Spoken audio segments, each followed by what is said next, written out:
जीवन एक द्वंद्व नहीं, एक महासंग्राम है जो जीवन भर चलता है। और इस युद्ध में विजय वही प्राप्त करते हैं जो कठिनाइयों से लड़ते हैं, जो गिरने के पश्चात भी उठने का साहस रखते हैं। जब एक पक्षी अपने घोंसले की नींव का पहला तिनका रखता है तो वो तिनका हवा से कई बार उड़ जाता है। यदि वो पक्षी हवा से हार मान, यदि वो पक्षी घोंसले की नींव रखने का साहस छोड़ दे, तो वो अपने जीवन में कभी भी नींव का निर्माण नहीं कर पाएगा। यदि नई नींव का निर्माण करना है, नई सृष्टि का आवाहन करना है, तो बार बार प्रयत्न करने की आवश्यकता पड़ती है। जब सूर्य ढलता है तो प्रकाश का अंत नहीं होता। अगले दिन सूर्य फिर से जगता है और अंधकार पर विजय प्राप्त करता है। जो थकते नहीं, जो गिरने के पश्चात फिर से उठते हैं, जो बार बार प्रयत्न करते हैं, विजय उन्हें ही मिलती है।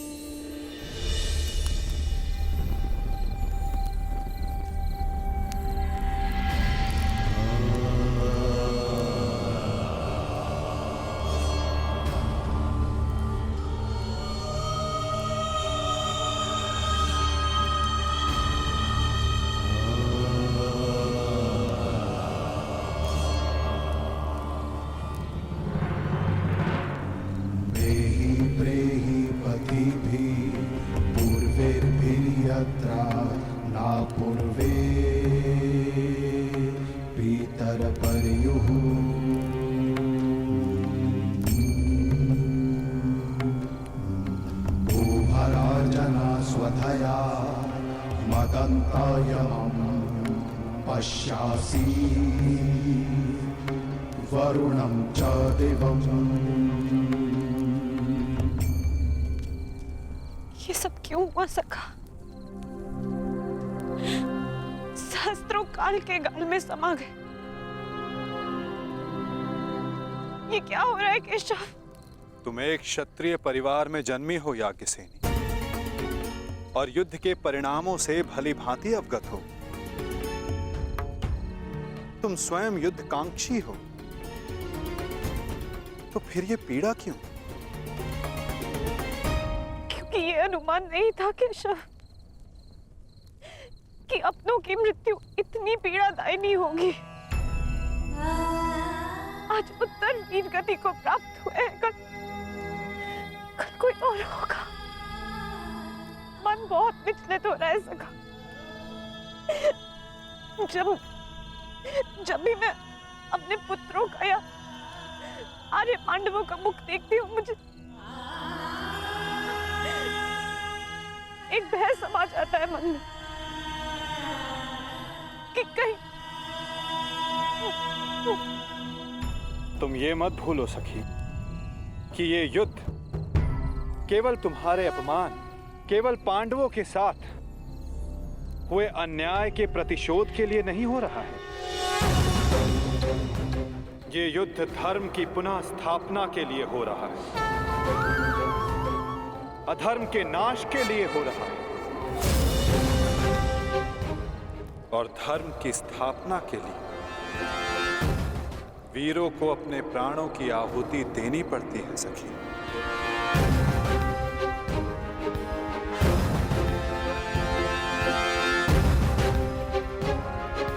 स्वयं को संभालो सखी। ये तुम्हारी, हम सब के अंतर भावनाओं की कड़ी परीक्षा है।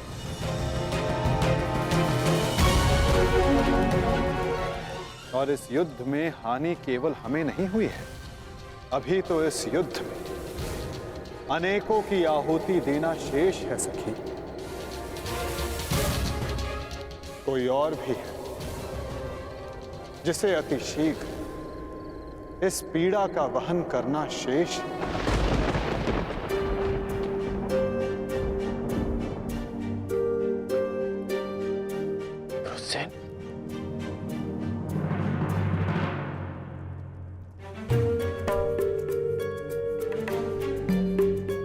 धन्यवाद पिताश्री।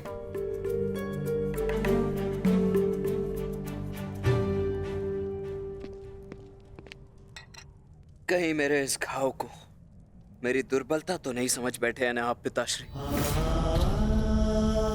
मैं एक योद्धा हूं, और युद्ध में योद्धा को घाव लगना गर्व की बात है। इस महायुद्ध में ये घाव मेरे लिए एक उपहार की भांति है।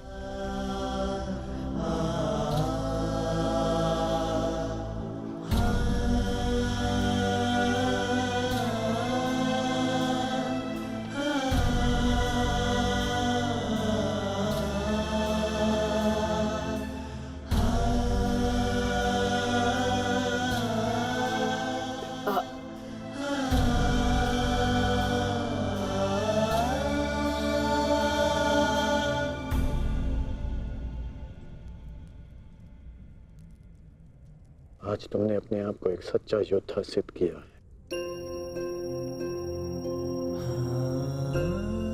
मुझे तुम पर गर्व है।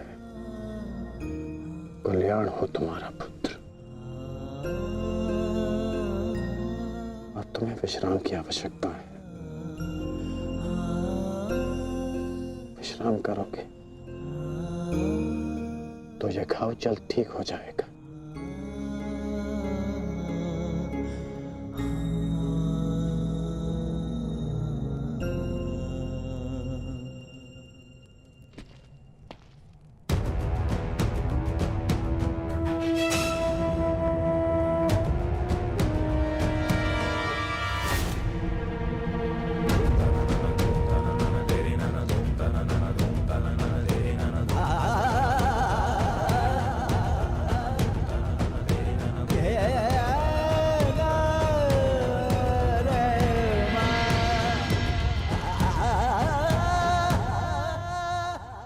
युद्ध भूमि में अपनी मृत्यु से अधिक अपनों की मृत्यु का भय कितना सताता है ना मित्र।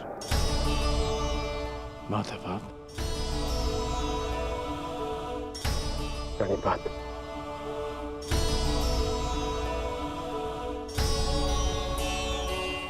परंतु आप यहां कैसे? मैं तुम्हें यह बताने आया था कि तुम्हारा पुत्र आज इस युद्ध में बड़ी वीरता से लड़ा मित्र। तुम्हारे पुत्र ने महाभारत के प्रथम दिन को अविस्मरणीय बना दिया। वृषसेन के घायल होने के पश्चात भी उसने अर्जुन को युद्ध भूमि में तुम्हारी अनुपस्थिति का भान नहीं होने दिया।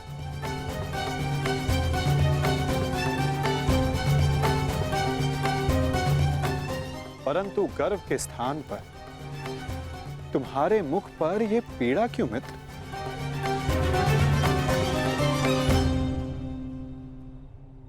गर्व है, गर्व है माधव। परंतु ऐसा क्यों होता है कि मैं स्वयं के शरीर पर सहस्त्र बाण सह सकता हूं। मैंने बिना संकोच किए अपने कवच और कुंडल दान कर दिए। मैं ये सब पीड़ा सहने में सक्षम हूं। एक योद्धा होने के नाते मैं युद्ध के सभी नियमों से अवगत हूं। परंतु वृषसेन को लगे बाण, उसकी मृत्यु का भय।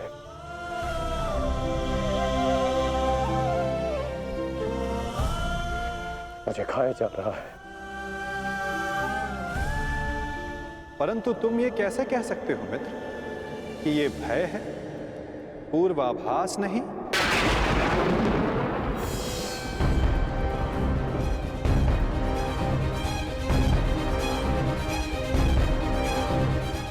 पूर्वाभास? आप क्या कहना चाहते हैं? एक योद्धा को विजय की आशा अवश्य होती है, परंतु उसे परिणाम का पूर्वाभास भी होना चाहिए। आज युद्ध में जो हमारे साथ खड़ा था, कल उसका स्थान कोई और ले लेगा और उसके पश्चात कोई और। ये युद्ध है मित्र, इसे बदला नहीं जा सकता। बलिदान मांगना युद्ध की नियति है मित्र। मैं समझता हूं जो आप कह रहे हैं,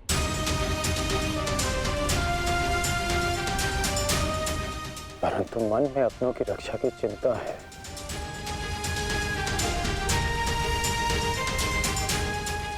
कैसे करेंगे अपनों की रक्षा?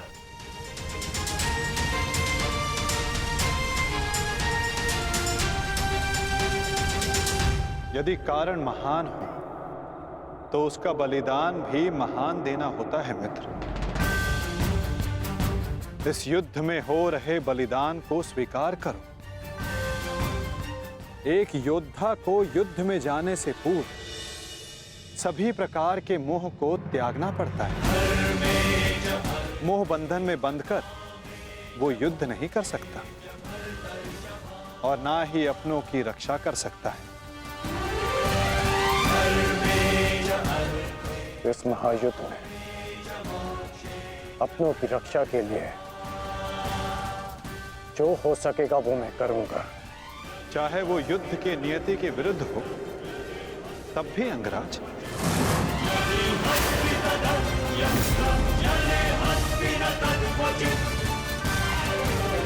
उत्तर दो अंगराज, क्या तुम ऐसा कर पाओगे?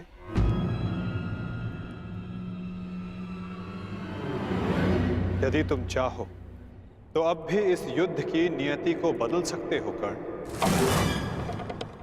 सहस्त्रों के प्राण बचा सकते हो, अपनों को खोने के भय से बच सकते हो। तुम्हारे पास अब भी समय है। हमारे पक्ष में आकर इस युद्ध को एक दिन में समाप्त कर दो मित्र।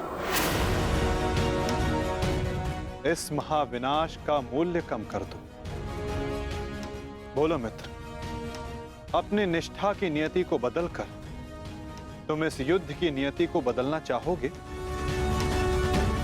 महामहिम भीष्म ने तुम्हें इस युद्ध भूमि में प्रवेश करने से वर्जित किया है।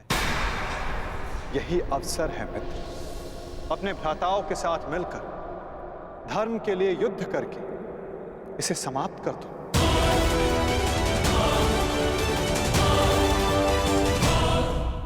यही अवसर है मित्र, अपने भ्राताओं के साथ मिलकर धर्म के लिए युद्ध करके इसे समाप्त कर दो।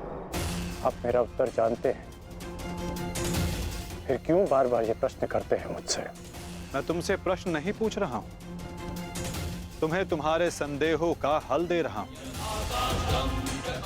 या तो परिवर्तन के लिए स्वयं को परिवर्तित करो या फिर प्रलाप बंद करो मित्र।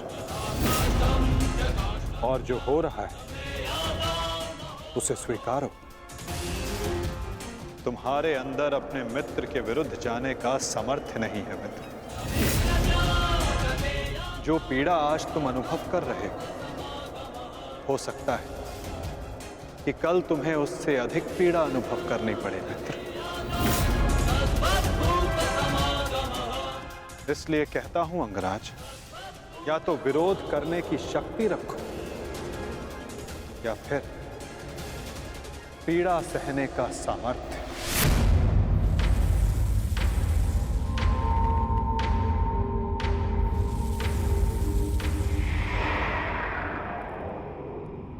एक बात और थी मित्र, सोचा कि तुम्हें उसका ज्ञात होना चाहिए। आज मैंने अर्जुन को महाज्ञान दिया, उसे अपने विश्व रूप के दर्शन करवाए। ये जानकर तुम्हें बुरा तो नहीं लगा ना? कहीं तुम फिर से ये तो नहीं सोच रहे कि मैं पक्षपाती हूं? आप पक्षपाती तब होते जब आप अर्जुन को अपना विराट रूप नहीं दिखाते। आपने मुझे अपने विराट रूप का साक्षी बनने की अनुमति दी। मुझे पूर्ण विश्वास था केशव कि एक ना एक दिन आप अर्जुन को अपना विराट रूप अवश्य दिखाएंगे। आपको लेकर किसी और के मन में शंका हो सकती है, परंतु मेरे नहीं।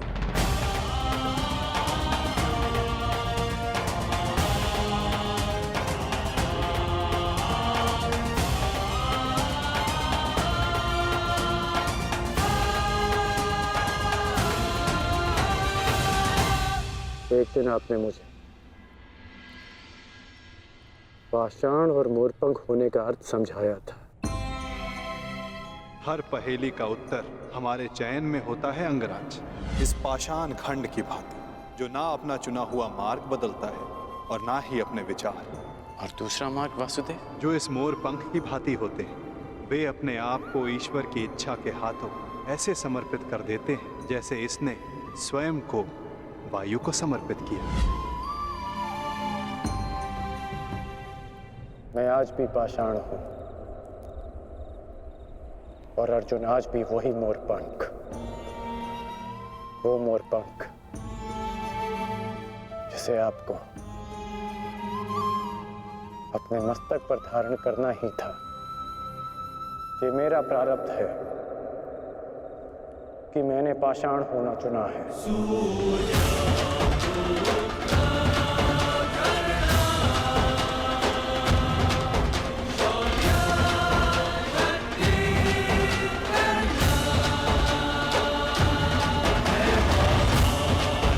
प्रणिपात केशव।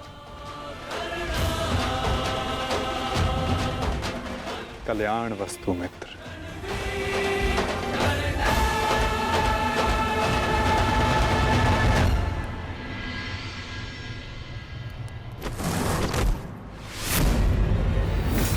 युद्ध का पहला दिन कौरवों के नाम रहा। ये पांडव सेना के युद्ध बंदी ज्येष्ठ, हम इन्हें अपना दास बना लेते हैं। और मुझे पूर्ण विश्वास है कि अंतिम विजय भी हमारी ही होगी। उत्सव का आनंद लो। राजकुमार दुर्योधन की राजकुमार दुर्योधन की। अरे मित्र, आओ आओ मित्र। हाँ, यहाँ उत्सव चल रहा है। तुम कहाँ रह गए थे?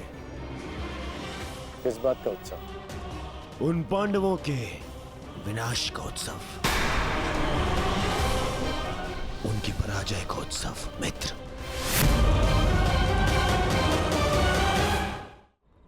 उन पांडवों के विनाश का उत्सव जिसका श्रेय जाता है तुम्हारे पुत्र को, वीर महारथी वृषसेन को, जिसे तुमने इतना सामर्थ्यवान बनाया।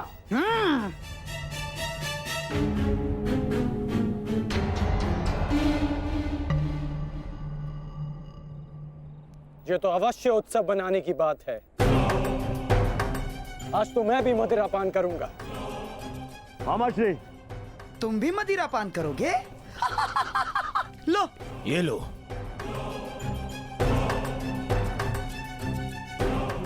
ये उत्सव पांडवों के विनाश के नाम। विनाश के नाम। मित्र, मैं इस युद्ध में उपस्थित नहीं था। क्या तुम मुझे बता सकते हो कि पांडवों की सेना में कितने हताहत हुए?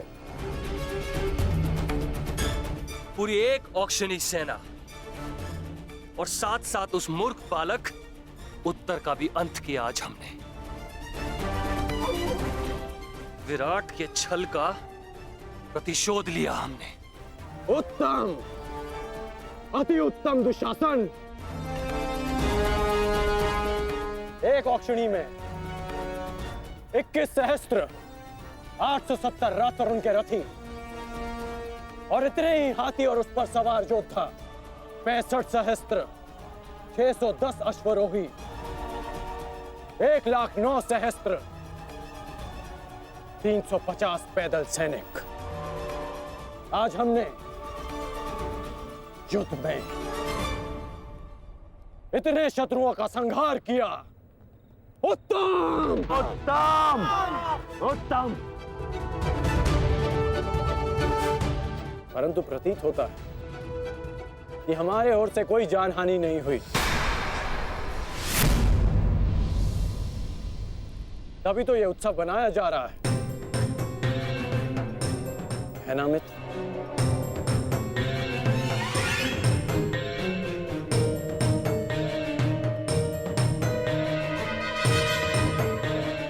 नहीं मित्र, हमारी ओर भी लगभग आधी अक्षुणी सेना की हानि हुई है। अर्थात सहस्त्र सैनिक, महारथी, अश्वरोही हमारी ओर से भी मारे गए। अब इनके परिवार का ध्यान रखने वाला कोई नहीं रहा। इनके वृद्ध माता पिता, विधवा स्त्रियों, अनाथ बच्चों की रक्षा करने वाला कोई नहीं बचा। ये तो अवश्य उत्तम बनाने की बात है। उत्तम!